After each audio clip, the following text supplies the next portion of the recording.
What's your story? What? Jurassic World Dominion probably gets more shit than any other movie in the series, and I can't say it's difficult to see why. The plot is incredibly convoluted, the legacy characters don't leave much of an impression, and most damningly, dinosaurs are absent for too much of the movie, though the extended cut does fix that a bit if you don't mind seeing a Jurassic movie the length of a Lord of the Rings film. At no expense. Dinosaurs are now out and about in the wild. We don't get to see too much of their interactions with humans. We understand there's a black market for them, which is the movie's most interesting idea and leads to far and away the film's best sequence. We essentially have two plots here. We have Owen and Claire searching for their adopted clone daughter who's been kidnapped, and we have Ellie, Alan, and Ian working to expose Biosyn's evil ways that will lead to ecological decimation through genetically engineered locusts. I can't say it's what you want or expect from a Jurassic film, but I appreciate that it takes some risks, even while it falls flat on its face frequently. There's little cohesion between the two plots, and when our characters finally meet, it's not really that clear who knows what about the other group. The legacy cast also kind of sucks, to be honest. I complained that Ian Malcolm didn't really seem like Ian Malcolm in The Lost World, but here he just comes off as Jeff Goldblum. I had a dog once. Humped my leg so much, I got a callus on my shin bone. It's a true story. I'd say Sam Neill feels the most like his original character, but there was never that much to Alan Grant to begin with, and Laura Dern doesn't seem like she knows what movie she's in at this point. And it's not like Owen and Claire were ever great characters. So what's good in this movie? Well, after nearly 20 years, we finally see the return of the Dilophosaurus, which is wonderful.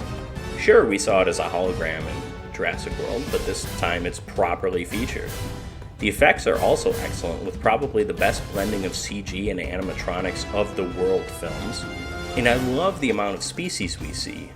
Most exciting for me, the Therizinosaurus, of which only the arms and claws have ever been discovered. Sure, it looks a little silly compared to the other menacing predators in the movie, but it's still a lovely addition. The design of the new dinosaurs is truly one of the film's strengths. While it's a low bar, this movie has by far the most scientifically accurate looking dinosaurs, in part because we see our first feathered ones. This has always been a touchy subject for me. I consider feathered dinosaurs to be my Christopher Columbus. You know, in the way that many people are in denial of Columbus being a horrible monster because they learned about him being this great man in elementary school. Well, when I was a kid, none of the books I had featured feathered dinosaurs, and I do think they look cooler if they don't have feathers. And if the franchise wanted to, it always had the frog or cuttlefish or whatever non-dinosaur DNA used to fill in the gaps to explain a lack of feathers. But I like that this film strikes a nice balance in introducing feathers for many newer creatures, while still sticking with the classic look for the ones we've seen for 30 years. If you look closely, you will notice that the T-Rex has feathers in the Cretaceous segment of the prologue as well. After lending some praise to the science of this movie, I'm going to have to nitpick as well. The Dimetrodon. Why? Not only is it not a dinosaur, but it predates the dinosaurs and the Mesozoic era completely. The thing would have been extinct for nearly 100 million years before the Dilophosaurus, which I believe is the oldest dinosaur featured in the franchise, showed up. We live closer to the Tyrannosaurus's time than the Dimetrodon does to any other animal featured in these movies. I don't think you're getting DNA from a mosquito bite of that thing. I do actually like that Dodgson is back, and the movie doesn't draw too much attention to him being a recurring character. Dodgson! Dodgson! We've got Dodgson here! It makes sense that the guy that hired Nedry to steal the embryos and give them to a rival genetics company would still be a key player years later. And both Dodgson and Biosyn are heavily featured in Crichton's Lost World novel.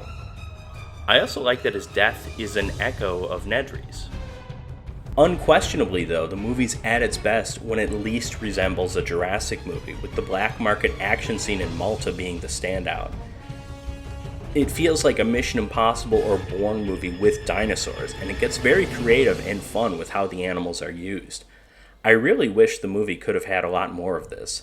It's a much more welcome setting than the generic clean laboratory as well. Like the previous Jurassic World movies, this one concludes with a massive dinosaur fight, this one between the T-Rex and slightly larger Giganotosaurus, with the Therizinosaurus jumping in later.